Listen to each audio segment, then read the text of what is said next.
Hello students, last class में हमने देखा एटॉमिक ऑर्बिटल्स और जो क्वांटम नंबर्स हैं उनके साथ एसोसिएटेड ऑर्बिटल देखे, सेल है, सब सेल है और एटॉमिक ऑर्बिटल और उसमें इलेक्ट्रॉन्स का डिस्ट्रीब्यूशन, मतलब सारे quantum numbers, spin, magnetic, azimuthal and जो प्रिंसिपल क्वांटम नंबर हैं।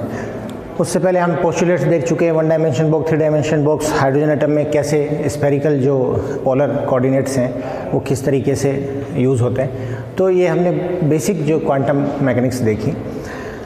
अब जो हम टॉपिक इनिशिएट कर रहे हैं दैट इज़ अबाउट मॉलिक्यूल्स, अणु।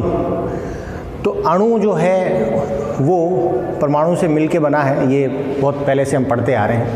तो वो जो एटॉमिक ऑर्बिटल्स हैं वो मिलके कैसे मॉलिक्यूलर ऑर्बिटल क्रिएट करते हैं और उसकी जो थोड़ी खूब क्वांटम जो है हमारे सिलेबस में उसको हम अब देखेंगे।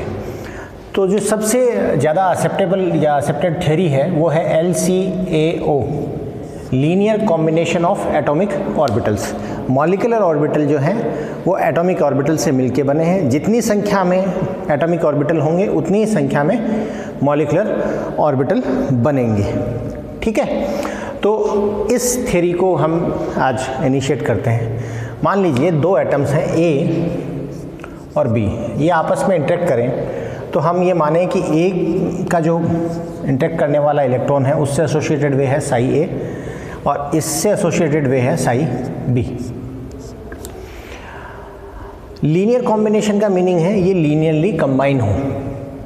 तो जब ये बॉन्ड बनाएंगे तो मान लीजिए हमारे पास ऑर्बिटल बना साई MO, मॉलिक्यूलर ऑर्बिटल। ये मॉलिक्यूलर ऑर्बिटल इन दोनों का लीनियर कॉम्बिनेशन है, मतलब Sai A plus psi B।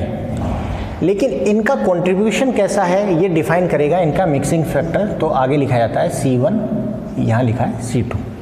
C1 और C2 जो हैं ये क्या है, मिक्सिंग फैक्टर है, मिश्रण गुणांक है। अगर A और B अगर दोनों होमो एटॉमिक है, मतलब A और B, जैसे मैं बात करूं H2 की, Cl2 की, N2 की, तो ये जो है ये क्या है, होमो एटॉमिक हैं, दोनों एटम एक जैसे हैं। तो आपका C1 C2 के बराबर होगा। और अगर मैं बात करूं HCl की तो उसमें C1 और C2 बराबर नहीं होगा। क्यों? क्योंकि दोनों का न्यूक्लियस अलग है, उस एटम की प्रॉपर्टीज़ अलग हैं, उसका फोर्स ऑफ अट्रैक्शन जो उसकी हम कहते हैं इलेक्ट्रोनेगेटिविटी अलग है। तो ये इनका मिक्सिंग फैक्टर भी क्या होगा, इलेक्ट्रॉन्स का किसकी तरफ झुकाव ज़्यादा होगा वो ये फैक्टर तय करते हैं। अब मान लीजिए दो न्यूक्लियस हैं, ये न्यूक्लियस है और ये न्यूक्लियस है। ये जब इलेक्ट्रॉन जो है ये इसका मॉलिक्यूलर ऑर्बिटल बना, तो जब ये इसके निकट होगा तो इस नाभिक का इम्पैक्ट इसके कंपैरिजन में ज़्यादा होगा। जब ये इसके निकट होगा तो इस नाभिक का इम्पैक्ट ज़्यादा होगा। और जब बीच में है तो दोनों समान व्यवहार करेंगे। तो जो ओवरऑल इनका कंट्रीब्यूशन है कि किस नाभिक का कितना प्रभाव है, दैट इज़ मिक्सिंग फैक्टर। उसका कितना रोल है इस मॉलिक्यूलर ऑर्बिटल को बनाने में, इसके इलेक्ट्रॉन का कितना मिक्सिंग हुआ है, वो मिक्सिंग फैक्टर कहलाता है। अब हम माने कि दोनों होमो एटॉमिक, मान लो हम H2 के लिए ही बात करें, दोनों होमो एटॉमिक है, तो क्या होगा, C1 बराबर होगा C2 के प्लस माइनस। तो दो चीज़ें हो सकती हैं, Sai MO molecular orbital, C1 Sai A plus C2 Sai B, और दूसरा हो सकता है C1 Sai A minus C1 Sai B। दोनों सेम है, C1 C2 बराबर है, तो आप C1 भी लिख सकते हैं, C2 भी लिख सकते हैं। मैंने C1 यूज़ किया है। तो ये क्या बता रहा है, ये बता रहा है कि ये जो इंटरेक्शन है, ये कॉम्बिनेशन है, ये इन फेज कॉम्बिनेशन है और ये आउट ऑफ फेज कॉम्बिनेशन है। ये समान कला में है और ये विपरीत कला में है। अगर आप इनको बनाना चाहें, इनको पिक्टोरियल रिप्रेजेंटेशन अगर इसका देखें तो आप ये देखें, ये नाभिक A है और ये नाभिक B है। तो ये रिप्रेजेंटेशन इसके लिए। तो आपका जो मॉलिक्यूलर ऑर्बिटल बना उसमें इलेक्ट्रॉन का डिस्ट्रीब्यूशन कुछ ऐसा है। लेकिन अगर ये आउट ऑफ फेज हैं, दोनों फेज अलग अलग हैं, तब कैसा होगा? ये A है, ये B है, और जो इसका डायग्राम बनेगा वो कुछ ऐसा बनेगा। दैट मीन्स उन दोनों के बीच में डेंसिटी जो है, प्रोबेबिलिटी जो है वो मिनिमम है, और यहाँ पर्याप्त प्रोबेबिलिटी प्रेजेंट है। तो ये जो आपके दो एटॉमिक ऑर्बिटल थे साई ए और साई बी, उन्होंने मिलकर दो मॉलिक्यूलर ऑर्बिटल बनाए, एक ये और एक ये जो ऑर्बिटल है ऑब्वियसली इसमें क्या है? रिपल्सिव है, आउट ऑफ फेज इंटरेक्शन है। तो ऐसा इंटरेक्शन क्या होगा? ज़्यादा ऊर्जा वाला होगा, अधिक ऊर्जा वाला होगा। इसे बोलते हैं एंटी बॉन्डिंग। क्यों? क्योंकि ये ऊर्जा बढ़ा रहा है, और कोई भी काम कब होगा या बॉन्ड कब बनेगा? जब आपके एटॉमिक ऑर्बिटल्स के कंपैरिजन में इलेक्ट्रॉन्स उससे कम एनर्जी वाले मॉलिक्यूलर ऑर्बिटल में जाएंगे तो बॉन्ड बनेगा। तो यहाँ क्या होगा? पॉजिटिव इंटरेक्शन हुआ है, और इसको बोलेंगे बॉन्डिंग, तो बॉन्डिंग, और ये एंटी बॉन्डिंग ऑर्बिटल। अगर आप इसको जनरल लेआउट बनाना चाहें, जो आपने देखा भी है लोअर क्लासेस में, तो इसका आप अगर लेआउट बनाएं तो लेआउट बनेगा ऐसा। तो ये हो गया आपका साई, और ये हो गया साई स्टार, ये हो गया साई, ये हो गया साई स्टार। तो ये जो साई स्टार है ये हो गया आपका एंटी बॉन्डिंग, और ये हो गया बॉन्डिंग। तो इसको बोलेंगे BMO, और इसको बोलेंगे ABMO। तो BMO and ABMO, bonding orbital और एंटी बॉन्डिंग मॉलिक्यूलर ऑर्बिटल्स।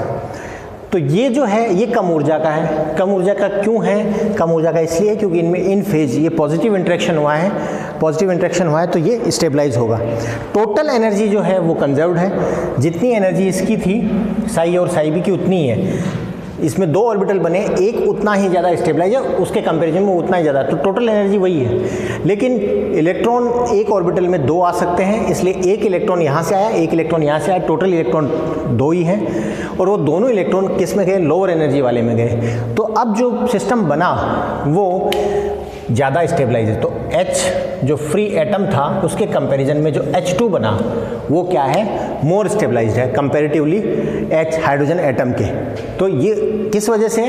क्योंकि वो दोनों इलेक्ट्रॉन किस में गए हैं? बॉन्डिंग मॉलिक्यूलर ऑर्बिटल में गए हैं। अगर आप इसका एनर्जी प्रोफाइल या इनका इंटरेक्शन डायग्राम जैसे से दोनों एटम पास आते हैं तो वो किस तरह से इंटरेक्ट करेंगे, अगर उसको आप देखना चाहें तो मैं यहीं कर देता हूँ।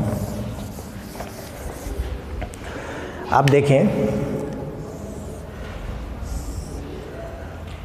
तो दो आप माने कि ये पर्याप्त दूरी पर दो एटम्स हैं A और B।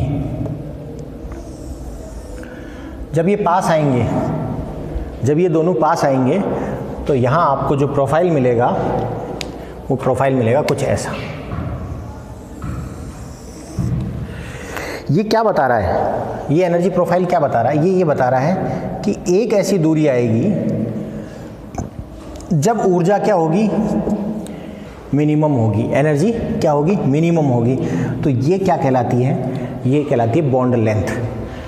ये वो स्पेसिफिक डिस्टेंस है जहाँ पे आपको मिनिमम एनर्जी मिलेगी। यहीं आपको क्या होगा? बॉन्डिंग मॉलिक्यूलर ऑर्बिटल मिलेगा। तो ये जितना स्टेबलाइज होगा उतना ही एंटी बॉन्डिंग क्या होगा? डिस्टेबलाइज होगा। तो ये जो डिस्टेंस होगी REQ इक्विलिब्रियम डिस्टेंस, ये कहलाती है बॉन्ड लेंथ। किसके किसके बीच की? A और B के बीच की। उनके मध्य अगर इतनी दूरी है तो वो मैक्सिमम इंटरेक्शन करेंगे और मोस्ट स्टेबल जो आपका डिस्टेंस है वो ऑक्यूपाई करेंगे और दोनों इलेक्ट्रॉन इस फॉर्म में रहना चाहेंगे। तो ये एक इंटरेक्शन ये है। और दूसरा, अगर आप एंटी बॉन्डिंग के लिए देखें तो आपको किस तरह का प्लॉट मिलेगा, या नॉन बॉन्डिंग एंटी बॉन्डिंग का अगर आप देखें तो ए और बी और ये बीच में, तो ए और बी जब पास आते हैं तो किसी तरह का इंटरेक्शन नहीं करते, सिमिलर रहता है सी फेज। इसमें कोई ऐसा एनर्जी आपको ब्रेकडाउन नहीं दिखाई दिया, या यूँ कहें कि कहीं एनर्जी रिलीज़ नहीं हुई। तो ये इस तरह का जो इंटरेक्शन है, और ए और बी जब निकट आए लेकिन इनके बीच में किसी तरह का कोई इंटरेक्शन नहीं हुआ लास्ट तक। लेकिन आप ये देखें, जब ए और बी, ये लेंथ है, डिस्टेंस है ए और बी के बीच की, तो ये डिस्टेंस जैसे जैसे कम होगी, एक डिस्टेंस ऐसी मिलेगी आपको जहाँ पे ये सिस्टम क्या हो जाएगा, स्टेबलाइज हो जाएगा। तो आप कह सकते हैं बॉन्डिंग मॉलिक्यूलर ऑर्बिटल और एंटी बॉन्डिंग मॉलिक्यूलर ऑर्बिटल्स जो हैं वो linear combination of atomic orbital से बनते हैं। जितनी संख्या में एटॉमिक ऑर्बिटल यूज़ होते हैं उतनी संख्या में मॉलिक्यूलर ऑर्बिटल बनते हैं। जो मॉलिक्यूलर ऑर्बिटल बनेंगे उसके 2-3 भी हो सकते हैं, तीसरा एक जिसको कहते हैं नॉन बॉन्डिंग, जिसमें किसी तरह का इंटरेक्शन नहीं होता। तो ये कम्प्लीटली ऑर्थोगोनल है और ये नॉर्मलाइज्ड है। यहाँ ये जो है पॉजिटिव इंटरेक्शन, इन फेज इंटरेक्शन आएगा, प्लस का साइन आएगा, C1 + C1। क्यों किया C1 + C1?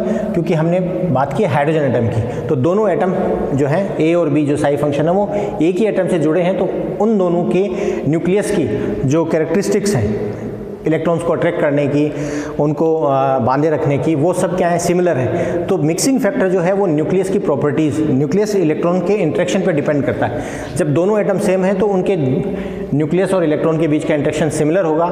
तो यहाँ भी C1, ये दोनों बराबर होंगे, बराबर ये प्लस भी हो सकता है और माइनस भी हो सकता है। तो ये प्रोबेबिलिटी से आता है। ये क्या है, प्रोबेबिलिटी फैक्टर है कि प्रोबेबिलिटी दोनों की क्या होगी, बराबर। तो C1² बराबर होगा C2² के। तो आप जब रूट लेंगे तो क्या आएगा, plus minus C2, under root लेंगे तो क्या आएगा, प्लस माइनस C2। तो दो चीज़ें हो सकती हैं, या तो प्लस या माइनस। जब सेम फेज में है तो प्लस, और अलग फेज में है तो माइनस। तो पॉजिटिव इंटरेक्शन से आपको मिलेगा लोअर एनर्जी वाला, हायर स्टेबिलिटी वाला मॉलिक्यूलर ऑर्बिटल, और जो आउट ऑफ फेज जो इंटरेक्शन है या अपोजिट फेज इंटरेक्शन है उससे मिलेगा एंटी बॉन्डिंग मॉलिक्यूलर ऑर्बिटल। तो इलेक्ट्रॉन चूंकि एक एक इलेक्ट्रॉन है तो ये कहाँ जाएंगे, एंटी बॉन्डिंग में। मान लो यहाँ 2-2 इलेक्ट्रॉन होते तो यहाँ पे भी क्या जाते हैं, जैसे हीलियम का केस है, तो 2 यहाँ चले गए। तो बॉन्डिंग जितना डिस्टेबलाइज हुआ उतना स्टेबलाइज हुआ, तो बॉन्ड बनाने की जरूरत क्या है। तो एटम्स को कोई बेनिफिट नहीं हुआ, इसलिए हीलियम में क्या होता है, आप इस एग्जाम्पल को हीलियम का बनाएं, जो रेड पेन से मैं दिखा रहा हूँ वो हीलियम दिखा रहा हूँ। तो यहाँ पे भी 2 और यहाँ पे भी 2, तो टोटल इंटरेक्शन क्या हुआ, 0। क्यों? क्योंकि जितना आपको बॉन्डिंग ऑर्बिटल से स्टेबिलिटी मिली उतना डिस्टेबलाइज क्या मिल गया, एंटी बॉन्डिंग ऑर्बिटल। तो ये दोनों एटम्स कहाँ रहना चाहेंगे, अलग अलग रहना चाहिए। ओके, तो कंप्लीट मैथमेटिकल डेरिवेशन ऑफ जो MO है, क्वांटम मैकेनिकल डेरिवेशन, वो हम देखेंगे नेक्स्ट क्लास में। Okay, thanks.